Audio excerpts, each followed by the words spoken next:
with our economy. We are Americans. We do not run from a problem. We do not hide from a problem. And that includes viral breakouts or any other kind of pandemic or epidemic. We are Americans. We do not run and hide. And we are the best people at adapting, figuring it out, and moving on. And the fact that so many Democrats are trying to quarantine the healthy instead of just the sick, I mean, folks, they've got it backwards. And David, you look like you've got something to say. Well, I think there's, like every rule, there's an exception to the rule. Mm-hmm. And you just said we're Americans and we don't hide. There's a guy, I can't remember his first name, Sleepy Joe or Biden or something Hiding like that. Biden? That's been, locked in his basement. He is definitely one that, to me, is not a patriotic American because he's hiding as much as he can. So, David, you are correct. But I do, when I talk about we Americans or we are Americans, I'm talking about the spirit that founded this country, the spirit that lifted more people out of poverty than any country in the world, the American spirit that is the first to a disaster site no matter where in the world the disaster site is. And that includes countries that openly hate us, countries that openly call for the death of Americans just because they don't like your freedom and liberty. We're still the first to go lend them a hand when they need it. And believe me, folks, the people out there that are screaming today for death to America have their hand out tomorrow, wanting the American money, wanting the American might. They want the American help. So you just have to open up your eyes, folks, and look for yourself. You can, everything I talk about on this show, you can validate for yourself. And I do not come in here and make things up because I don't have to come in here and make things up. Everything I say can be validated. And if I sound passionate today, it's because this is going to be a passionate show. And just keep in mind, when you hear me get passionate, just keep in mind, I'm not angry. I'm just right. And you can go and verify it for yourself. But I do want to give a really, really hand of applause to the folks down at the Atlanta market. Because they figured out how to put on this show. They weren't scared. They didn't cancel like all the other shows are canceling. They got it in their heads that, hey, we've got to move forward. We have to save jobs, and we have to save this industry. And they went on with the market. So businesses were able to come in and do the business that they need to do. Because if you're not familiar with what I mean by a gift and home market, it's basically where all your mom and pop gift stores, yes, applause please. But it's a place where all your mom and pop stores, all your resort stores, and any store out there, from the big ones to the small ones, that's where they go to pick their product that they're going to be able to put on their shelves so you can purchase product throughout the Christmas season. Because right now everybody's trying to get stuff in their stores for the next few months so they can have a good fourth quarter. And if we don't come out and do business and we don't have a good fourth quarter, there's going to be millions and millions more jobs that are going to be lost. And we cannot do that to the economy in the name of a virus. We just can't. Now, I'm not saying if you're elderly or if you're immune compromised to just go outside willy-nilly. You need to take more cautious. Just as I said a few minutes ago, quarantine is for the sick, for the immune compromised, it's for the elderly, it's for the people who this virus attacks the hardest. You need to maybe take a little bit more efforts in your quarantining or just be more cautious. But for you healthy out there, including the kids, you don't need to be staying in your homes. You're actually going to make it worse. And I'm not going to get into a whole lot of that, but maybe next week we'll get into why that is. Folks, look up herd immunity or population immunity.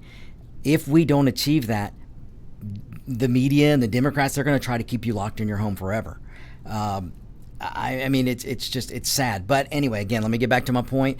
Congratulations to the folks down in Atlanta because they put on a fantastic show. Look, I'm not going to sugarcoat it. There wasn't a lot of people there. But there still were people there. There were people there that needed to do business and wanted to do business, and they came and they did business. So again, they had the temperature points where you had to get your temperature taken. You had to wear a mask the whole time, which again, it drove me nuts, but I did it, folks. And again, It wasn't the government telling me to do it. It was a private business saying, look, we've got to do business. We've got to save jobs. We've got to get back to normal. So for now, please wear a mask. And you know what? Everybody did. And commerce was able to happen. Jobs are being saved because the Atlanta market went forward. And now I believe next week the Dallas market is going to go forward. Kudos to them, because again, to save these jobs, business has got to happen. And then I believe the Vegas market is going to go on in a reduced capacity for sure, but it's still going to happen. And it's got to happen, folks. We've got to have these shows. We've got to have, and business in general, the economy, we've got to get back up. Restaurants got to open. They've got to let you sit down. If you're young and healthy, there's no reason for you not to go to a restaurant, sit down, and enjoy yourself. There's just not. So, and folks, and you Democrats out there, science is on my side. So, okay, so I wanted to start off with that. Now, I want to say something here. I'm going to mention a name, folks, and I want you to look this name up because many of you may not have heard this story. So I'm going to mention the name. I want you to go look up the name. I'm not going to get into it a whole lot, but I want you to go look up the name because you need to know that the media is trying to hide this from you. You need to know that the media won't even say his name. When they do a story, they really try and bypass the name. And it's ridiculous, folks, and especially you Democrats that are listening to me. I want you to hear me say this name. I want you to write it down, and I want you to go look it up. And if you don't know this name, then you really have to go look it up, because you've got to go read this story, and then you've got to ask yourself, why is the liberal, left, mainstream media and Democrats trying to hide this story? And it's a young boy's name. His name is Henniant, and I'm probably not saying it right, but it's Hinnant. That is his last name. His first name is Cannon, Cannon. So Henniant or Henniant. Go look it up, folks. This little boy was shot point blank in the head. This was not a drive-by shooting that he was mistakenly hit. A man walked up, put a gun to his head, and shot and killed him in front of his two sisters, 8 and I believe 9 years old. So not only did they kill this boy, how do you think these two girls are going to grow up now? How do you think they're going to cope and live with the fact that they saw a man walk up and shoot their little brother in the head? Now, you're not hearing about this story. And let me tell you why. Because I want you to look it up and find out for yourself, but I'm going to go ahead and tell you why. It's very simple, folks. The young boy was white, and the shooter was black. It doesn't fit the narrative, so you're not going to hear about it. So go look up Henniant or Henniant or whatever. I'm sorry if I'm pronouncing it wrong, but I want you to go look it up. So, yeah. So let me spell this again. Cannon is his first name. His last name is Hinnant. So go look that up, folks. It's a story, and I'm gonna tell you, it's gonna make you mad. But everyone needs to know his name, and everyone needs to see this story because they hid it, folks, for a while, and it's coming out now. But I rest assured, I bet you there's still people out there who don't know this story. So you got to go find it out. So, okay, now let me move on to the I don't know what to call it, the fun show, the circus show. I almost want to call it a PBS special that started last night. The media is telling you it's the most wonderful Democrat convention ever performed. I'm telling you, it looked like a PBS fundraising special to help Biden. So, I mean, it's laughable what they put on last night. But folks, you can judge for yourself. But I want to point something out because it dawned on me. I had a lot of conversations in the past few days with a lot of business owners, and I've got to tell you, folks, 99% of them were Trump supporters. 99% of them were undyingly ready to go vote for Trump. Now, many of them would. It's funny because the ones who didn't know me would always put a caveat in, well, I don't really like what he says, or I don't like his demeanor, but I'm going to vote for him. And then when I told them, look, you don't have to make excuses because I am a 100% a Trump supporter, then they would open up and go, oh my gosh, me too, Trump. But almost every business owner I spoke to, so it made me feel really good. But I'm not that surprised because if you're a business owner and you vote Democrat, you might as well just hand your business and your money over to the Democrat Party. and then go retire, because you're not going to be in business for long if Biden wins. But I talked to a lot of business owners, and it was really nice to see. And I tell you what, I talked to 2 businesses from Michigan, and they were hilarious because they kind of fished around and skirted around the issue until I told them, it's okay, you can talk to me, I'm a Trump supporter. And then they just opened up. They opened up on how ridiculous the governor is in Michigan, and they opened up on how much they support Trump. And they also, like a lot of them, told me that they won't admit to anyone else that they're going to vote for Trump except the very close circle around them. And they told me that they believe Michigan is going to go bigger for Trump. And I believe that too. I really do, folks. But it was really interesting to see as I talked to people. And I talked not just to business owners, but I talked to some other people too who worked around in different jobs. And I just got an overwhelming response of Trump support. And it's great. Now, I say this because, like I've told you, my gut feeling is Trump's on his way to a landslide victory. But I want you to play like you're coming from behind. I want you as a voter, you may feel like I do, confident, but I want you to you just pretend like we're 10 or 20 points behind.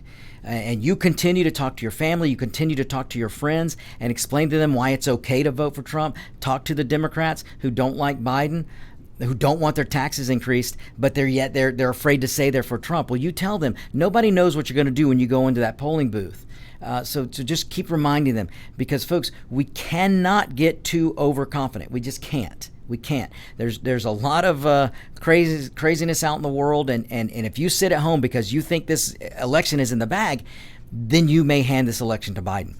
So we must from here to November 3rd, we've got to treat it like we're behind. And if I knew a lot of good sports analogies, I'd throw some out right now, but just pretend that you're an extra time, and it is 1-1, and you don't want to go to penalty kicks. You want to win this outright, and so you're throwing everything forward and doing everything you can to get that last goal. That's what this is like. And for football fans, you're down to the last 10 seconds. You're on the 1 yard line. You're down by 3. You got to punch it in. So how's that? That should be a good analogy. So you've got to keep thinking that we're behind and act like we're behind, and make sure that you and everyone you can take to the polls with you goes and votes for Trump, because we've got to win. We just have to. So it dawned on me. Over the weekend as I'm talking to these people, and as I'm thinking, and as I saw this Democrat convention unfold last night, it dawned on me that, Biden, it's just his turn. It seems like that's the way they're treating this now. Well, it's Biden's turn. Just as now, folks, hear me out here. It was Romney's turn for the Republicans. It was McCain's turn. See, folks, this is how the establishment works, and this is why I am infuriated with this establishment constantly. Now, I don't agree with the Democrat establishment, but I don't agree with the Republican establishment either, because they do the same thing. So let me tell you, the Republicans do it and the Democrats do it. The establishments, they do it. If you're next in line, then you get to get the nomination. And that's Romney was next in line, and he got the nomination in 2012. McCain was next in line. He got the nomination in 2008. Bob Dole was next in line, so he got the nomination of 96, I believe. They were all Republicans. Al Gore, he was next in line. He got the nomination of 2000, Democrat. Clinton was next. Well, actually, Obama jumped her, so she was next in line, but then Obama kicked her to the curb, so he went in, but then after that, Clinton was next in line, so she got to go. So the reason why I'm bringing this up, folks, is because every one of the names I just mentioned lost. So the next in line that the establishment loves to put up and and nominate seems to always lose. Romney lost, McCain lost, Bob Dole lost, Al Gore lost, Hillary Clinton lost. And I'm going to sit here and tell you that Joe Biden is going to lose. So it's just a little, some of the things that go on in my head. So that was just something that hopefully when Trump wins in a landslide, some of you will go back and go, I heard Victor point out that these establishment-picked next in line wannabe nominees, or actually they get to be nominees, the next in line, they don't win, folks. They just don't win. So let's hope Biden joins that crowd. Let's hope Biden joins the Romneys, the McCains, the Doles, the Gores, the Clintons. So and we don't want to break this trend. So anyway, that kind of went on in my head a little bit.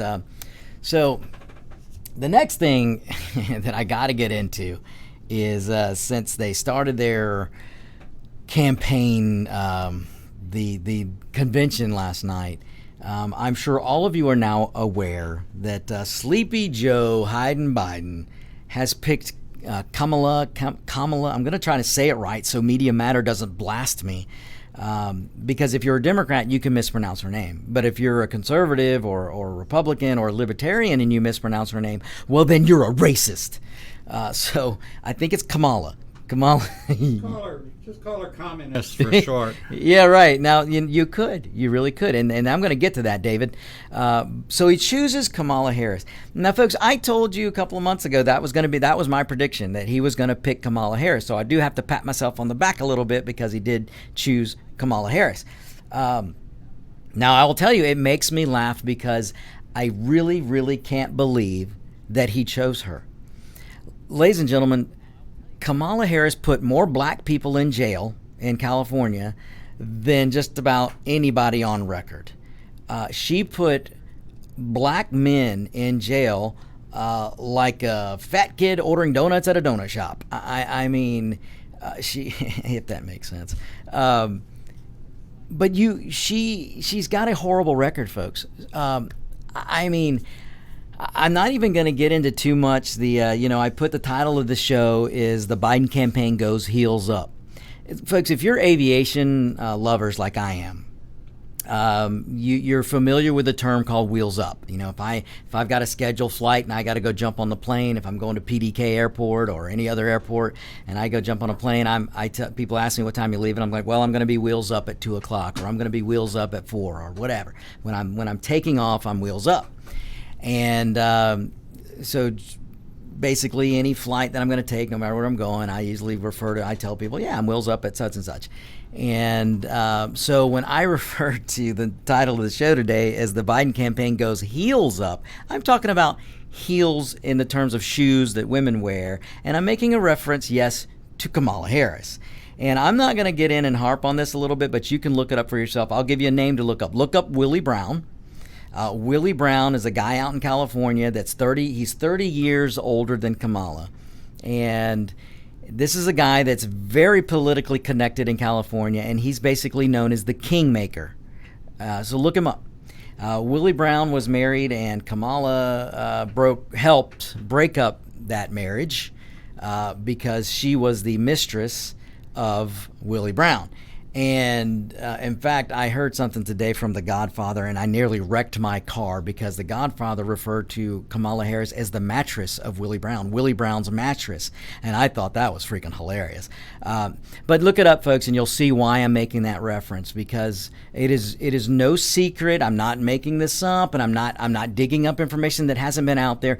Everybody in the political world knows how Kamala Harris climbed the ladder.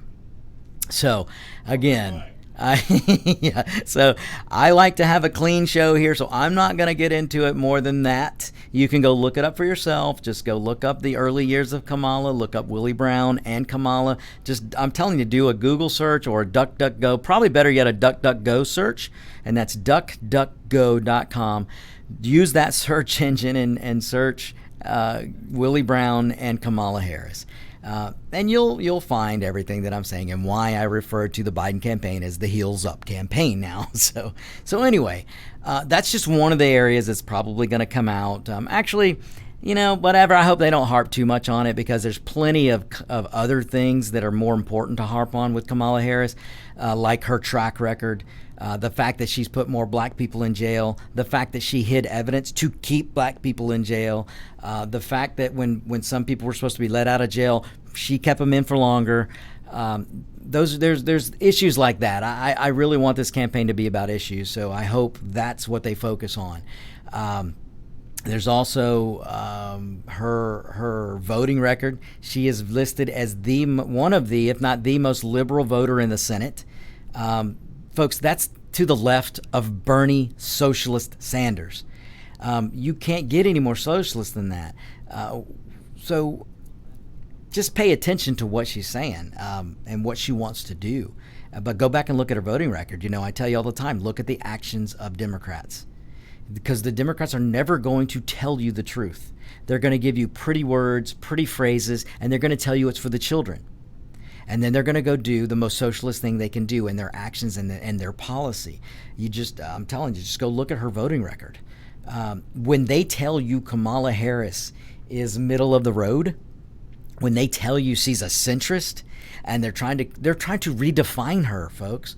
They're trying to, again, the Democrat Party and the media is lying to you, the voter, because they think you're too stupid to open your eyes and see the truth. The Democrat Party and the media are the epitome of pay no attention to the truth you see in this hand, because I'm just going to distract you with what we're going to pretend is real in the other hand. You want to talk about sleight of hand. Again, folks, they are trying. Last night was just laughable, because they spent last night with their video recorded messages, folks, not live messages. Most of those were recorded because they didn't want to make any mistakes. They didn't want to have any misspeaks. So they did these recordings. Michelle Obama couldn't be bothered to not only go to Wisconsin. Oh, no, couldn't be bothered to do that. Do you think look, folks, many of you out there thought that Michelle Obama was going to be the VP pick. And a lot of you thought, they're going to move Biden and put her as the presidential nominee. And I kept telling you, no, it's not going to happen, because Michelle Obama loves her elitist life. Michelle Obama wants to live how she tells you you can't live. You can't have 3 houses, but she can. You can't have big SUVs and everything you want, but she can. You can't have all the nice restaurants and everything and the nicest chef, but she can. You can't use as much power as you want on your home, but she can. You can't build a $12 million home, but she can.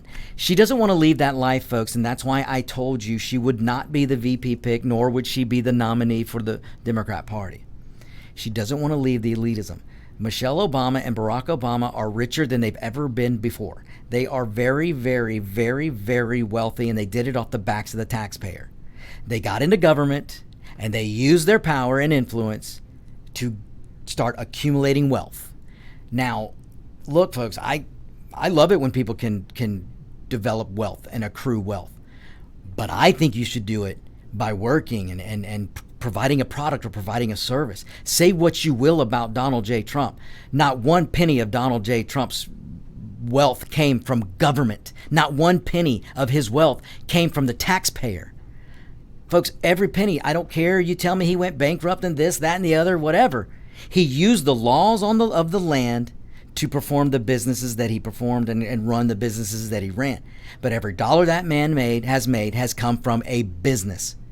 And don't give me this, he got $1 million loan from a big deal. He got a loan from his dad. Maybe you got a loan from the SBA. Maybe you got a loan from a small community bank. You got to start somewhere. But anybody that can take a loan, whether it be $1,000 or $1 million, and turn it into $1 billion, then you're doing something right. But when you join government, when you've been of meager earnings your whole life, Joe Biden and Barack Obama, Michelle, and then you get to government, and then somehow during your serving of the people, you became a millionaire. Bernie Sanders, a multimillionaire. You're doing it off the backs of the taxpayer. You're doing it because of power and influence that the people of this country have given you. And that's never what politics is supposed to be. And so I will never, ever, ever am I going to say, I don't like the way Trump says this, so I'm going to go for Biden, the guy who's made a living, and not only for himself, but his son has gotten very wealthy off the backs of the taxpayers. So, folks, it's unbelievable, striking the difference we have right now in Biden versus Donald J. Trump. And again, I don't care what you think about Biden. I don't care what you think about Trump. What you should care about is policy. What you should care about, one of them has been in politics for 50 years or almost 50 years. One of them Joe Sleepy Hyden Biden, has been in politics for 49 years. Folks, how can you listen to a man who spent all his life in politics and think he's going to solve the problems that he helped cause? All right, folks, we're going to go to a break right now. We will be right back. You're listening to America's Web Radio. This is On Point with Victor. Want to give your family or loved one the perfect gift? Then go online and check out the TornadoBodyDryer.com. I love mine and the warm heat air massage it gives me after my shower. The Tornado Body Dryer is super. You'll love it, and you'll love having one in your shower.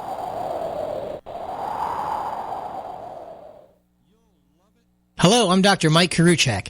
Have you ever wondered what doctors talk about amongst themselves? If you do, join us on the Doctor's Lounge and hear the doctors' conversations amongst themselves. Join me and my co-host, Dr. Hal Schertz, every Thursday morning, 8 to 9 a.m. Hi, this is Steve Ronaldo, host of the Classic Car Show on America's Web Radio. Just talking to you about antique car insurance. I think that if you're looking for the best coverage for your classic car, consider J.C. Taylor Insurance. They've been my insurer for years in this hobby and have the top rating of all of the insurance companies in the hobby. When you get ready for insurance, call J.C. Taylor or visit jctaylor.com on the internet. You're listening to America's Web Radio on the AmericasBroadcastNetwork.com. Thank you for listening.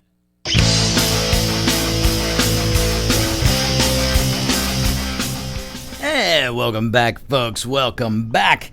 This is America's Web Radio, and I am Victor Armendariz, and this is the On Point with Victor show. Look, folks, I'm not angry. I'm just right. So let me mention a few other things. Let me get into some of the things that you're going to hear about Kamala Harris and why I think this is just that this is basically the Democrats have shot themselves in the foot again. Just like when Hillary picked Tim Kaine. I mean, why on earth she back then picked Tim Kaine and thought that was going to help her? I mean, it's just the mind of a Democrat. Just when I think I have it figured out, then they go and do something crazy like Biden picking Kamala Harris. But let's be honest. Biden didn't pick Kamala Harris. Biden learned who his running mate was going to be about 5 minutes before you and I learned. If I had to put money down, I'd tell you that Obama picked her, that Barack Obama basically told Bernie Sanders or got together with Bernie Sanders because, look, folks, the people that are controlling Joe Biden are the Sanders people and the Barack Obama people. They are pulling Joe's strings, and I've told you before, Bernie Sanders has his hand so far up the derriere of Biden that he has to carry extra lube because they are controlling Biden, and I would venture to say that Sanders and Obama got together. They picked Kamala Harris, and then they told Jill, and then Jill told Joe, and then Joe told the rest of us. Folks, if you don't believe me, go look at the video. Look up the video when Joe Biden called Kamala on their little internet connection there and told her that she was the VP pick. If you go watch that video, and you may have to look at several videos because a lot of the media tried to cover it up, but I caught it immediately when I saw it. But first I heard it, then I went and looked at it, because when I heard it, it's my first inclination when I heard Biden talking to Kamala to tell her she was the nominee, it sounded to me that he was reading. From a card. And then I went and looked, and sure enough, folks, he made the phone call to Kamala Harris, and he had a note card and was reading from it. Joe Biden couldn't make a simple phone call to Kamala Harris to tell her that she was his pick for nominee. Folks, if that doesn't tell you that he didn't know until they told him. So, folks, when I sit here and tell you that Joe Biden is on decline, he is on decline. And I really, really feel sorry for him. I've said this before, folks. What they're doing to Joe Biden is awful. And that man doesn't deserve it. You may not agree with his politics, because I sure don't. But he doesn't deserve to be treated the way he's being treated by his own party, his own wife, and all the people around him that are so power hungry that they're propping him up, thinking that they're going to be able to get into power by using him. It really is sad. Joe Biden is on the decline. If you don't believe me, go back a few years ago and look at some of Joe Biden's speeches. Again, I don't agree with him, and you may not either. But if you want to see an example, go back a few years. Joe Biden, yes, he would make some stupid statements. Joe Biden is the guy that said that the Republicans were going to put blacks back in chains. Joe Biden's the guy that said you couldn't walk into a 7-Eleven or a Dunkin' Donuts unless you had an Indian accent. And how funny that he picks Kamala Harris now, whose mother is from India. And she's the running mate now of the guy who said you can't walk into a Dunkin' Donuts or a 7-Eleven unless you have an Indian accent. Some of the stuff he said. But my point is, go back and look. He was very coherent. He could get out and give a speech, and he could be energetic, and he was able to deliver a speech. And he'd say some stupid stuff, but he could speak. And listen to him now. He can't do that, folks. He is in mental decline. He doesn't know where he is all the time. You can just look at videos and see that in the past 6 months. And the fact that they're using him the way they're using him is awful, folks. And I just can't believe that his family's allowing it to happen. I really can't. But then again, you got to think about it like this. Biden's family has gotten extremely wealthy off of government. So if you have to choose livelihood or take care of Joe, I guess they're choosing livelihood. They're choosing government power. That's what they're choosing. And folks, if you doubt me, not only go watch the video to see that he's reading a simple phone call to tell Kamala Harris that she's the nominee. He had to read that. Go listen to when they were making the connection of the call, when they were all going, am I connected? Are you connected? Are you there? Are you there? Not once did they address Joe and ask Joe, can you hear us? Every time they were, Jill, can you hear us? Jill, we're here. Jill. Well, if you don't know, Jill is her husband, is his wife. I'm talking about Jill Biden. And if you think that Joe Biden is all there and 100% cognitive, then he could answer those questions, and he could have made that connection, and he could have told Kamala Harris that she's the VP pick without reading it, but he couldn't do that. He had to read it, and then when they're, like I said, if you go to the beginning and look at when they're making the connection, they were all addressing Jill, not Joe, and Joe's supposed to be the next president. Folks, it's sad. It's sad. It really is. So those are just some of the things to look for. But let me get into some things about Kamala Harris. Now, I've already told you she put more black people in jail. So how is that going to go over with black folks? And they think that she is the next Obama. And I'm telling you, folks, Obama picked her because they think she can be the next Obama. They think Kamala can walk into a room and go, oh, I'm you. She can just culture appropriate to whoever she needs to be. I mean, it's just funny. And you're going to see this. Remember that I said this. So she put more black people in jail. That's not going to bode well. She's not African American, folks. I mean, this is going to be funny. Watch the media as they trip over themselves, just like that journalist who interviewed the Canadian hockey player, and she kept asking him, what's it like being an African-American hockey player? And he kept going, I'm Canadian. And she kept going, oh, right, but what's it like being an African-American playing hockey? And he said, I'm Canadian. And finally he looked at her and said, lady, I'm not American. I'm Canadian. It just blew that journalist's mind. Well, this is what you're going to get with Kamala Harris and the media now, because the media is going to keep wanting to frame her as African American, but folks, she's not. Now, some of you might be going, but Victor, she's black. Yeah, she's black. Her father's from Jamaica. The last I checked, Jamaica is a Caribbean nation, not on the African continent. It's in the Caribbean. Her father's Jamaican, and her mother is from India. So she can be Asian American, she can be Jamaican American, but she ain't African American, folks. So that is going to be hilarious to watch the media trip over themselves as they try to refer to her as African American. It's already been happening, and it just makes me laugh. And this is the problem you get when you live and die by identity politics.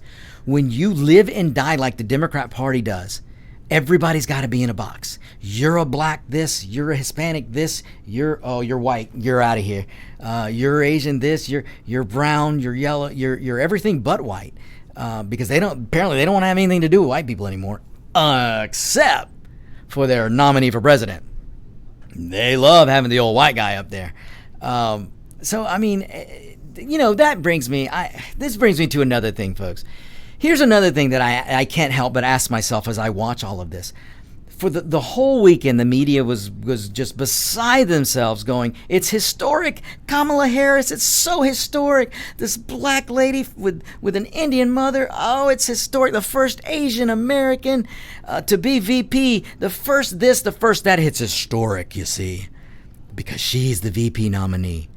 Well, ladies and gentlemen, do you remember, because I'm old enough to remember, a few short months ago, when Kamala Harris was a candidate for president. She was in the, the 120 Democrats that were running for president in the primary. Where was the media then? It wasn't historic then when Kamala Harris was a nominee for president. That wasn't historic. No, that wasn't historic, folks, because we had to get the old white guy up there. So I can't help, my common sense, my logical brain can't help but ask, where was the historicness? Where was all this love and adulation for Kamala Harris a few months ago when she was running for the top of the ticket? The Democrat Party that tells you day in and day out, they tell you, they tell me, they tell the world that they are the party of diversity. Diversity first. That should be their motto. Diversity first. Qualifications be damned.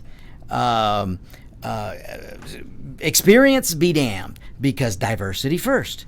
This is what the Democrat Party has been telling us for years. But yet, there was no love and adulation for Kamala Harris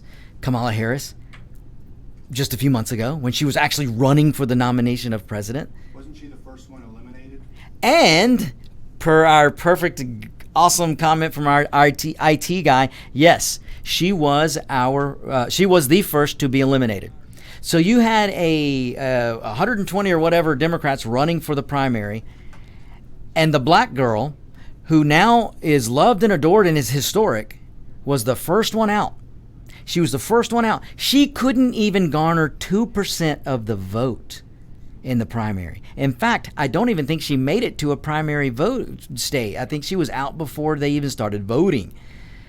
So here you have. So again, folks, this woman right now who is the nominated for VP, now the media is telling you it's historic. They love her to death. She's the first this, the first that. But a few months ago, they wanted no part of Kamala Harris. They didn't want her near the top of that ticket. So you got to ask yourself why. Why did they bypass the black girl? Why did the party of diversity first? Why did they bypass the black girl from California who was the first one on the bus that went to the desegregated school, as she so astutely pointed out to Biden in the debate, as she accused Biden of being a racist? Why did they bypass her and go with the oldest, whitest guy on that stage next to Bernie Sanders? The two people who were the finalists in the Democrat primary were the two oldest, whitest dudes that were running out of a couple of Hispanics that were running. I believe I believe an Indian. Oh, where was Tulsi Gabbard? I'm not going to remember, but she was a woman of color. Kamala Harris was a woman of color. I would put Warren in this, but I'm more Indian than Pocahontas, so I can't include her. But the point, Cory Booker, last I checked, he was a black man. But the party that tells you diversity first couldn't go with any of the people of color, any of the candidates of color, not the black, not the Asians, not the Hispanics. Couldn't go with those guys. Oh no, they had to get behind the old white guy and put him at the top, while telling you they're the party of diversity. And again, Kamala Harris, the first one out, no love and adulation for her during the nomination process. But now she's the VP pick. And now they've got to convince you. Again, pretend this didn't happen over here. Pretend this history didn't happen. Because now you just got to understand that it's historic. It's amazing. We love Kamala Harris. We loved for Kamala Harris from the beginning. That's what they want you to think, folks. But you have to ask yourself, what was wrong with Kamala Harris before? What's changed to now? All right, folks, I'm going to get into a little bit more when we come back. So stay right there. We'll be right back. You're listening to On Point with Victor. If your health insurance premium is more than your mortgage, Ellen Deal with Ideal Solutions is here to help. Whether you're a small business owner, individual, family, or baby boomer, email maga45cag@gmail.com and I'll respond with 3 easy questions to help you determine if you can get away from Obamacare. As a 20-year veteran of the insurance industry, I'm here to help with all your insurance needs. Email Ellen Deal at maga45cag@gmail.com. My name is Kyle Hayes, a motorsports student at Alfred State College. Every year, Alfred State students compete in the Great Race, which is a cross-country time endurance rally for vintage vehicles. As you can imagine, it's pretty costly. I'm asking for your help. Your donation can make it possible for these students to live their passion and promote the vintage automobile industry. Please visit our site at give.alfredstate.edu and search Great Race to learn more and help us reach our goal. Thank you. In 2009, the membership organization Docs for Patient Care was founded. People all around the country wanted to participate in the efforts of this group, and they wanted to join, but they were unable to do so unless they were physicians. It's for this reason that the Docs for Patient Care Foundation was created. Now, everyone can join the fight and become a member of an organization created by doctors for patients, dedicated to fighting for your healthcare freedom and preserving the doctor-patient relationship. While you're at your computer, please go to www.docs4patientcarefoundation.org. That's www.docs4patientcarefoundation.org and make a tax-deductible donation and join the fight along with us. Thank you.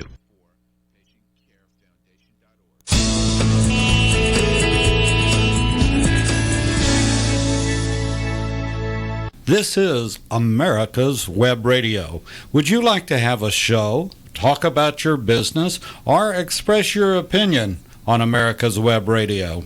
Just email gm@americaswebradio.com and we'll get back to you. Thank you.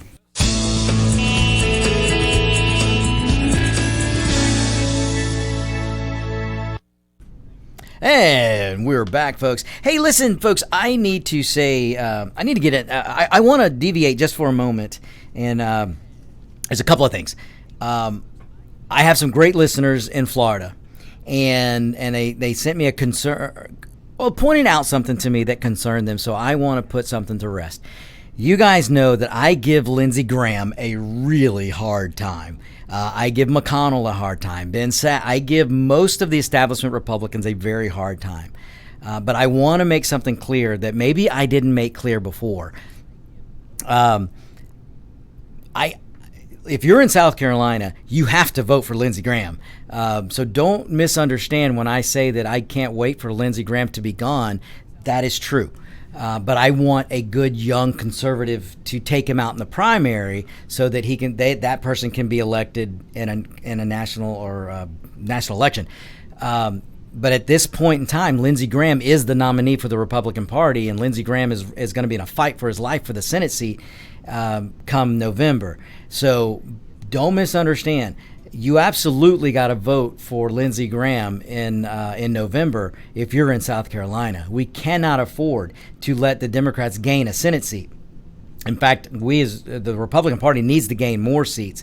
So don't misunderstand me. Look, I will give Lindsey Graham credit when he deserves it, and he does deserve credit for what he did during the hearings for Kavanaugh. And I know why he did it. Partially, but I'm not going to get into that now. But I will give him credit because he fought for Kavanaugh harder than just about anybody else, and that was good for him. I would like to see him start putting his money where his mouth is in regards to subpoenas and going after the people who went after Trump. So I want to see him do more. But like I said, no matter how much I rail against the establishment, right now, I would not, as bad as the establishment Republicans can be, I do not want to replace them with establishment socialist Marxist Democrats. So please understand, and my great listener in Florida, just understand that, yes, I'm 100% behind Lindsey Graham for his reelection. But down the road, I do hope we can replace him with a younger conservative who will fight harder than he does. But for now, you got to vote for Lindsey Graham if you're in South Carolina. So I wanted to get that out of the way.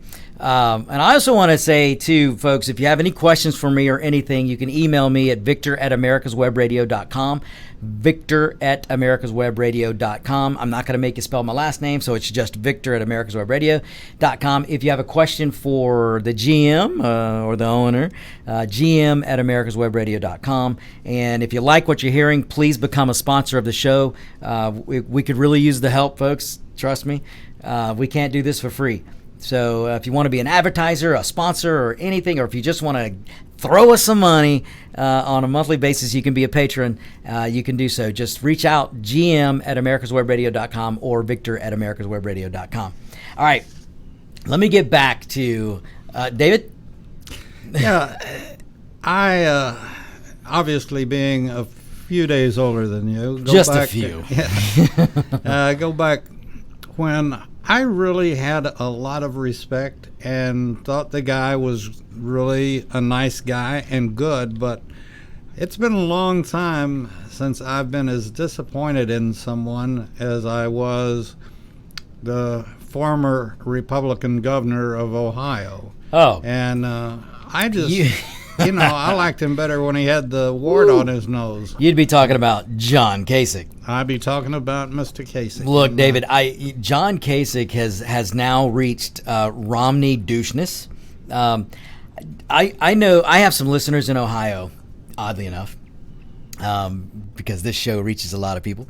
But they're into politics. In fact, I know one of the listeners. She is on the city council in an Ohio town. And they warned me about Kasich years ago. And I, like you, David, at the time, I thought, well, Kasich seems like a good guy. He seems like he's had a pretty good record for a while. But they were warning me, and boy, they were right. John Kasich, folks, I don't even waste your time looking him up because it'll just tick you off. But last night, and what David's alluding to, I'm pretty sure you're alluding to this, David. He did a recorded speech for the Democrat convention, and he sat there and trying to tell Republicans that they can go vote for Biden because he knows the measure of a man. I don't even want to get into what he's talking about there, but he's trying to convince you that you can go vote for Biden because Biden's some kind of moderate and centrist. Ladies and gentlemen, let me make this easy for you. And let me tell you why John Kasich is such a whiny little baby, and I'm trying to be nice and clean, who's so upset that he couldn't win. A career politician that he is couldn't win, but an outsider like Donald Trump could win. John Kasich hasn't gotten over that. John Kasich leads the Never Trumper group. John Kasich, ladies and gentlemen, was never a conservative. You cannot tell me you're for lower taxes, you're pro-business, you're for the military, that you're for the police, you're for first responders. You can't tell me all of that and then tell me to go vote for Biden. You just can't. And before that, he was telling people to vote for Hillary. Look, folks, John Kasich's words fall on deaf ears, thank God, because he was governor of Ohio and didn't go to the Republican convention in 2016, and the people of Ohio overwhelmingly voted for Donald J. Trump. And I think that's going to happen again. But now he was out giving his speech last night and telling you that you can go vote. Don't worry. Biden is a moderate. He's not going to go radical left. Biden has been on the radical left ever since he's lost his mind. And I'm sorry, but that's just what's happening. And Bernie Sanders, the socialist of the left, is controlling Joe Biden. Bernie Sanders has control of this party, make no mistake. Just listen to Biden. Biden is for the Green New Deal. Folks, the Green New Deal is as socialist, as Marxist as you can get. Biden has said he wants to raise taxes on everybody. Biden wants to chase jobs away because he wants to put regulations everywhere. He wants to put environmental regulations to stop drilling. Joe Biden has said he will end drilling. He will end fracking. Kamala Harris has said she will end drilling. She will end fracking. Where in the heck do you think you're going to get the power to power up your unicorn electric cars? Because you can't do it without fossil fuels. So don't tell me that Joe Biden's not a socialist, leftist, radical whack job when he's promoting their initiatives. So when John Kasich speaks, you need to just laugh at him like the rest of us are doing. He's a big disappointment, and folks, like I said, he's not a conservative. Any never-Trumper who tells you they're a conservative, they're lying to you. If you can't, I don't care if you don't like Trump's demeanor. I don't care if you don't think Trump is presidential. What you need to worry about is policy. And Donald Trump's policy gave us the lowest black unemployment in history, the lowest Hispanic employment in history, the lowest Asian employment in history, the most women in the workforce in history. There's just check mark after check mark after check mark of what a fantastic economy that, ladies and gentlemen, through 8 years of Obama, the people who were hurting the most were the people who were below, not rich people. They weren't hurting at all under Obama. The middle class was hurting under Obama. The lower middle class was hurting. The union workers were hurting. All of these people were hurting under the Obama-Biden regime. But under Trump, in 3.5 years under Donald Trump, before this pandemic hit, those very people that the Democrats say they care about had more jobs, more wealth, more opportunity than in any time in history. And that was under Donald J. Trump. So if you're a conservative out there and you're a never-Trumper, you're not a conservative and you never have been. Because if you can't put people first, if you can't put people over before your feelings over Orange Man bad, then you're not a conservative.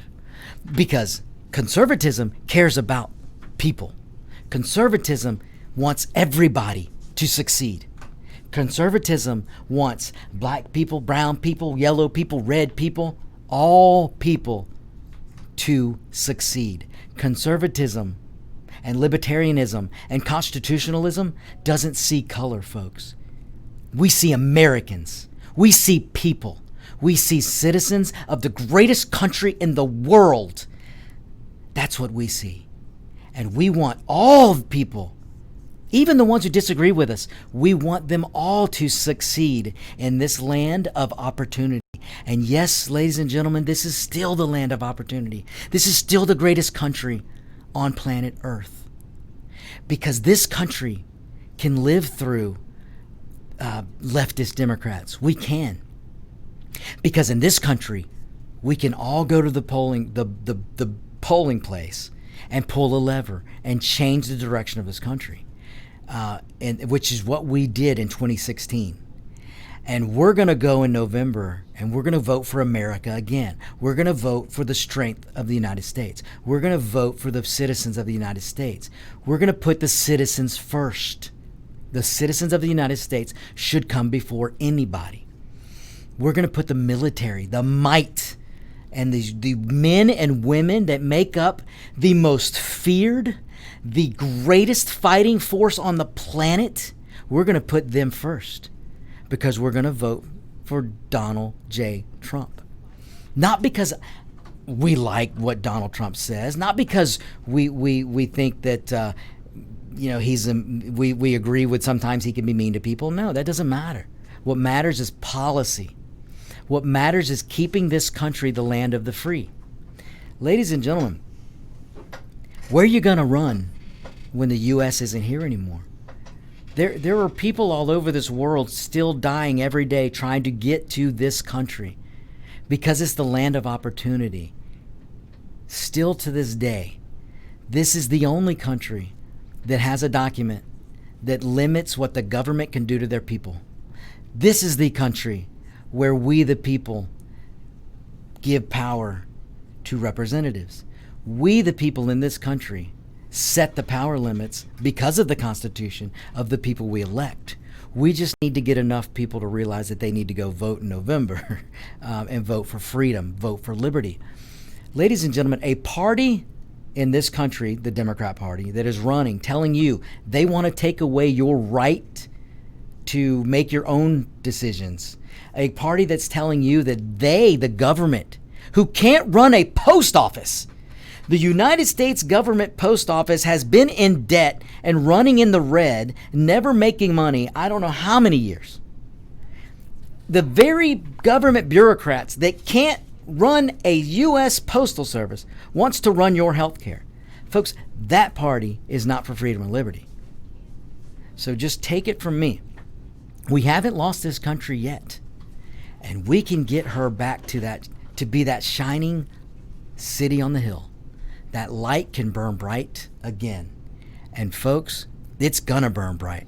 Because on November 4th, when you wake up, freedom and liberty is going to ring again. It's absolutely going to ring again. And folks, we're about to the end of the show here, so stay tuned for Roger B. with Locked and Loaded, and I'm sure he's going to talk about something he just actually pointed out to me, which I heard about earlier today. The VA, the Veterans Administration, they don't use the United States Postal Service to mail things, important papers. They use FedEx. Nothing more needs to be said. All right, folks. Thanks for listening. We'll tune in. Please tune in next week. We will be back now. Stay tuned for Locked and Loaded with Roger B.